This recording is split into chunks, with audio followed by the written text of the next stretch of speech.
आज कई दिनों बाद मैं अपनी बेटी के पास जा रही हूँ। देखती हूँ मेरी बेटी मेरी कैसे सेवा करती है। गोरी कव्वी की माँ उड़ते उड़ते ऐसा सोच रही थी। आ गई मेरी माँ। आ तो गई हूँ। बहुत थकी हुई हूँ और भूख भी बहुत लगी हुई है। मैंने अपनी माँ के लिए पहले ही दाना ला कर रखा हुआ है। ये ले माँ जी, ये दाना आप खा लें, मैं अपने लिए बाद में ले आऊंगी। सूखा दाना? क्या अपनी माँ को सूखा दाना खिलाओगी? मैं नहीं खाऊंगी ऐसे सूखे दाने। माँ जी, अगर मुझे पहले पता होता कि आपको दाना पसंद नहीं है तो मैं कुछ और ले आती। अब आप ही बताएं मैं क्या लाऊं आपके लिए। किसी पक्षी का ताजा ताजा अंडा। आज मेरा अंडा खाने को मन कर रहा है। अच्छा, तो मेरी माँ किसी पक्षी का अंडा पिएगी। मैं अभी लाती हूँ कहीं से अपनी माँ जी के लिए अंडा ढूंढ कर। फिर ऐसा कहते हुए गोरी कव्वी वहाँ से जाती है। जल्दी आना, जल्दी, मुझे बहुत भूख लगी हुई है। गोरी सीधी चिड़िया के घोंसले की तरफ जाती है, मगर चिड़िया तो अपने घोंसले में बैठी हुई थी और उसकी नजर भी सामने से आती हुई गोरी कव्वी पर ही थी। फिर गोरी कव्वी वहाँ से अपना रास्ता बदलती है। वो इधर उधर देखती है और फिर उसे एक घोंसले में अंडा नजर आता है। गोरी कव्वी सीधी उस अंडे पर उतरती है। अंडा मोटा भी है और ताजा भी। मेरी माँ इस अंडे को देखकर खुश हो जाएगी। गोरी कव्वी जैसे ही वो अंडा उठाकर वहाँ से भागने लगती है, वहाँ मिट्ठू तोता आ जाता है। रुको रुको, मेरा अंडा लेकर कहाँ जा रही हो गंदी गोरी कव्वी? रुको, मैं तुम्हें अपना अंडा इतनी आसानी से नहीं पीने दूंगा। गोरी भी भागती है और तोता उसके पीछे पीछे। गोरी बहुत तेज भागती है और भागते हुए तोते का अंडा गोरी की चोंच से गिर जाता है और जमीन पर गिरकर टूट जाता है। गोरी वहाँ से भाग जाती है। मेरा मासूम अंडा उस जालिम गंदी गोरी ने तोड़ दिया। मैं उसे नहीं छोड़ूंगा। मैं बदला लूंगा उस गोरी की बच्ची से। तोता सब पक्षी इकट्ठे कर लेता है और उन्हें सारी बात बताता है। मैं भी कहूँ, आज ये गोरी कहाँ भागे जा रही है। अगर इस बार उसे सजा ना दी गई तो वो रुकेगी नहीं। वो सबके अंडे तोड़ देगी, वो सबको मार देगी। मुझे तो हर समय गोरी कव्वी से डर लगता रहता है। बहुत जालिम है काली कहीं की। ले आई मेरी बेटी मेरे लिए ताजा ताजा अंडा। पकड़ी गई माँ, मैं पकड़ी गई। मैं तोते का अंडा चुरा कर भाग रही थी कि वहाँ तोता आ गया। अब न जाने वो सब पक्षी इकट्ठे होकर हमारे साथ क्या करेंगे। कालू कौवा जो किसी काम से बाहर गया हुआ था, वो भी घर आ जाता है। रास्ते में मुझे कबूतर मिला था। उसने बताया है कि तुमने तोते का अंडा तोड़ दिया है। मैं तो माँ जी के पीने के लिए अंडा चुराने गई थी। मुझे क्या पता था कि मिठू तोता छुपा बैठा मुझे देख रहा है। सासू माँ, अब इस उम्र में हमारे साथ साथ तुम्हें भी मार पड़ेगी। बूढ़ी हो गई हो और अंडे पीने के शौक खत्म नहीं हुए तुम्हारे। गोरी बेटी, मेरी तो हड्डियां भी कमजोर हैं। मुझसे मार नहीं खाई जाएगी। मैं यहाँ से जाती हूँ। फिर गोरी की माँ वहाँ से वापस चली जाती है। तुम्हारी माँ जब भी आती है हमें किसी न किसी मुसीबत में डालकर चली जाती है। दूसरे दिन बड़े पेड़ के नीचे सब पक्षी इकट्ठे होते हैं। कौवे और कव्वी को बुला लिया जाता है। हाँ तो गोरी, अब बताओ, क्या हम सब मिलकर तुम्हें मार दें? या फिर जंगल से निकाल दें? मेरी पत्नी ने बहुत बड़ी गलती की है, जो तोते का अंडा तोड़ा। आप हमें ये हमारी आखिरी गलती समझकर माफ कर दें। मैं वादा करती हूँ, मैं फिर कभी ऐसा नहीं करूँगी। मैं ऐसे पक्षियों के साथ नहीं रह सकता। चिड़िया और कबूतर, अगर कालू और गौरी को इस जंगल से ना निकाला तो मैं कहीं और चला जाऊंगा। फिर सब पक्षी मिलकर गोरी और कालू को जंगल से निकाल देते हैं।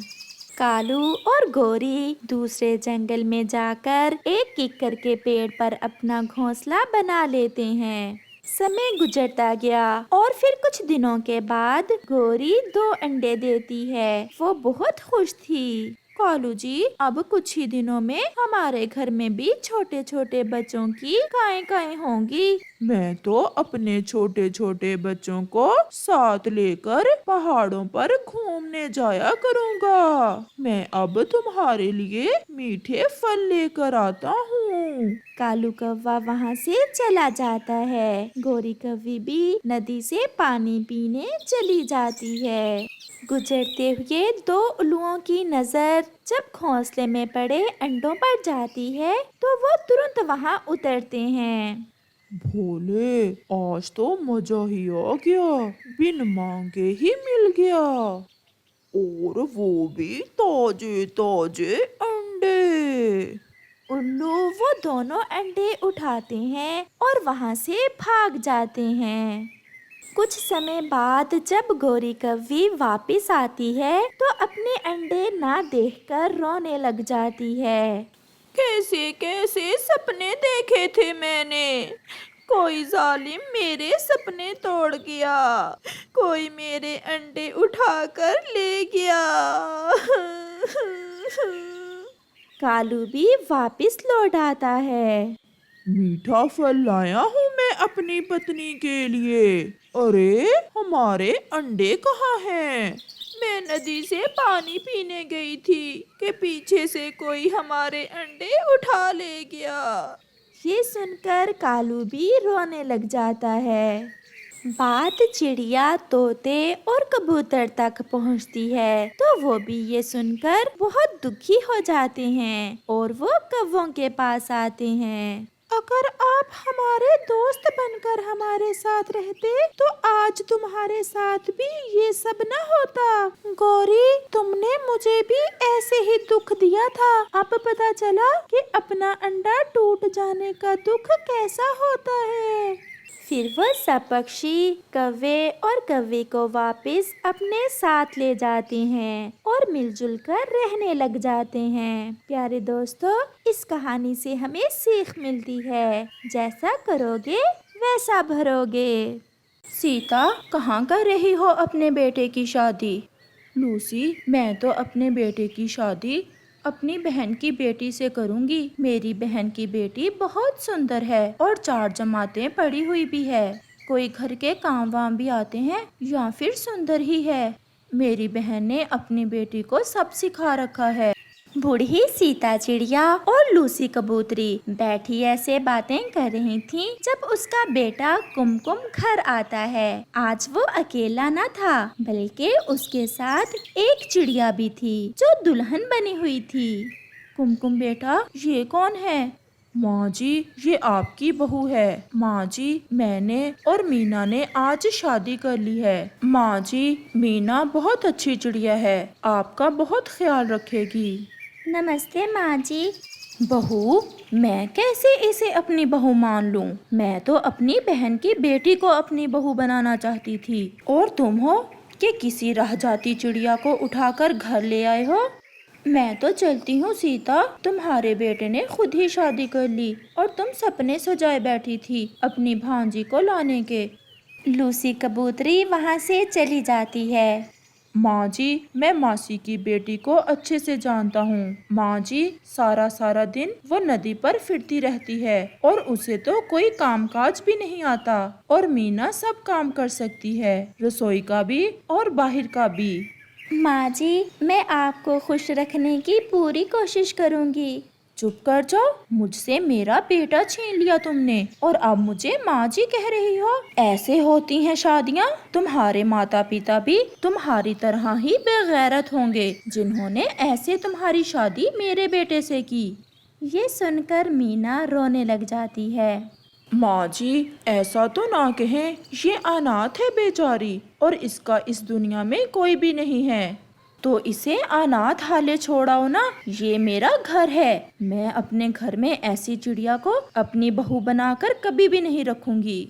मीना, आप चुप कर जाओ, जाओ और माँ जी के लिए भोजन बना कर लाओ। फिर मीना रसोई में चली जाती है और उसकी सास गुस्से में घर से बाहर चली जाती है। सीता बहन, वो जो तुम्हारे बेटे के साथ आज चिड़िया तुम्हारे घर जा रही थी, वो कौन है? मेरे बेटे की पत्नी बनकर आई है मेरे घर में। परंतु आप तो अपने बेटे की शादी अपनी बहन की बेटी से करना चाहती थी। उस चालाक चिड़िया ने मेरे बेटे को अपने जाल में फंसा लिया। मेरा बेटा तो ऐसा ना था। तो क्या तुमने स्वीकार कर लिया उसे अपनी बहू? कभी नहीं, मैं उसे कभी भी बहू नहीं मान सकती। अब तो मैं सोच रही हूँ कि कैसे उस चुड़ैल से जान छुड़ाऊं। गौरी, तुम तो बहुत चालाक हो। मैं पूरे 100 दाने चावल के तुम्हें दूंगी। कोई ऐसा उपाय बताओ कि सांप भी मर जाए और लाठी भी ना टूटे। बस किसी तरह जान छूट जाए मेरे बेटे की। तो ये कौन सा कोई बड़ी बात है, हम ऐसा करते हैं, उसे मार देते हैं। मार देते हैं? परंतु वो कैसे? तुम 100 दाने चावल का बंदोबस्त करो और ये काम तुम मुझ पर छोड़ दो। मीना, चुप कर जाओ, तुम तो रोए ही जा रही हो। माँ दिल की बुरी नहीं है, बस मुंह की थोड़ी कड़वी है। 2-4 दिन में सब ठीक हो जाएगा। ऐसे ही 2 दिन गुजर जाते हैं और फिर एक दिन गौरी कव्वी सीता चिड़िया के घर आती है। सीता, कहाँ है तुम्हारी बहू? वो मेरे बेटे के साथ नदी पर गई हुई है।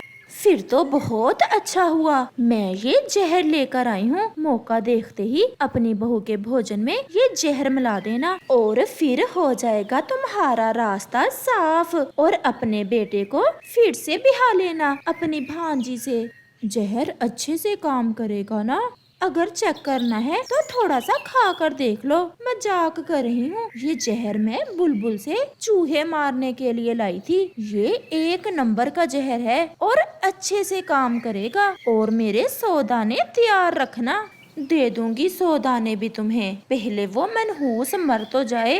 फिर गौरी सीता को जहर देकर अपने घर चली जाती है। ये फल बहुत मीठा है, हम ये फल माँ जी के लिए ले जाते हैं। मीना, आप बहुत अच्छी हो। माँ जी आपसे इतनी नफरत करती हैं और आप हैं माँ जी का फिर भी इतना ख्याल रखती हैं। माँ जी मेरी सगी माँ की तरह ही तो दिखती हैं, ऐसे ही सफेद पंख, वैसी ही आंखें। मुझे तो सासू माँ में अपनी माँ नजर आती है। और शाम को मीना चिड़िया जब अपने पति के साथ घर जाती है तो उसकी सास उसे झूठा मूठा प्यार करने का नाटक करती है। आगे मेरी बहू।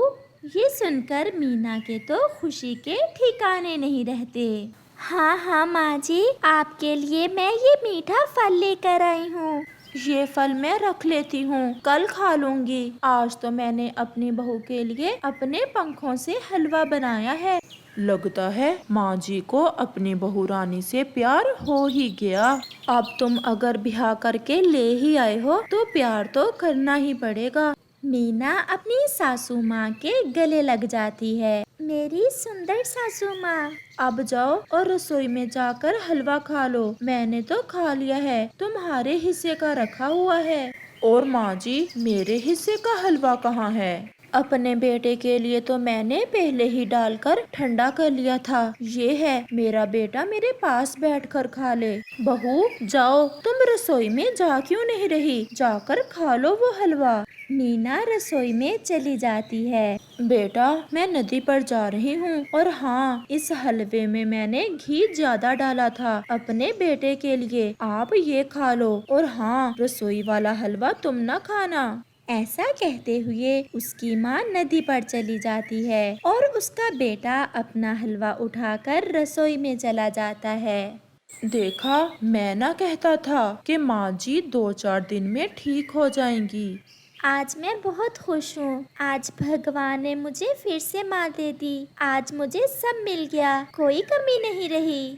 पता है, माँ जी ने मेरे हलवे में ज्यादा घी डाला हुआ है और मेरे लिए अलग हलवा रखा था। लाओ, आप अपना हलवा मुझे दो और मेरे वाला आप खा लो। नहीं नहीं, आप खा लें। माँ जी को पता चला तो डांटेंगी। मैं नहीं खाऊंगी आपका ज्यादा घी वाला हलवा। परंतु उसका पति उसका हलवा उठाकर खाना शुरू कर देता है और अपने हिस्से का हलवा अपनी पत्नी को दे देता है। ऐसे जिस हलवे में मीना की सास ने जहर मिलाया था, उसे उसका अपना बेटा ही खा लेता है और बहू बिना जहर वाला हलवा खा लेती है। कुछ ही देर बाद कुमकुम को चक्कर आने लगते हैं और वो गिर जाता है। मीना, मीना, ये क्या हो गया? हलवे में ऐसा क्या था? मेरा सांस रुक रहा है। आप हौसला करें, कुछ नहीं होगा। मैं अभी बुलबुल डॉक्टर को बुला कर लाती हूँ। कुमकुम की पत्नी डॉक्टर को बुलाने जाने ही वाली थी कि उसकी सास भी आ जाती है। माँ जी, कुमकुम ने जैसे ही हलवा खाया उनकी सांस रुकने लगी है। मेरा बेटा, मेरे बेटे ने कहीं रसोई वाला हलवा तो नहीं खा लिया? हाँ माँ, मैंने वही हलवा खाया है। नहीं, उसमें तो मैंने मीना को मारने के लिए जहर मिलाया हुआ था। सीता रोए जा रही थी और उसका बेटा कुछ कहना चाहता था। माँ, माँ, और वो मर जाता है। प्यारे दोस्तों, इस कहानी का अगला भाग देखने के लिए कल तक इंतजार करें और आपको ये वाला भाग कैसा लगा है हमें कमेंट करके जरूर बताना।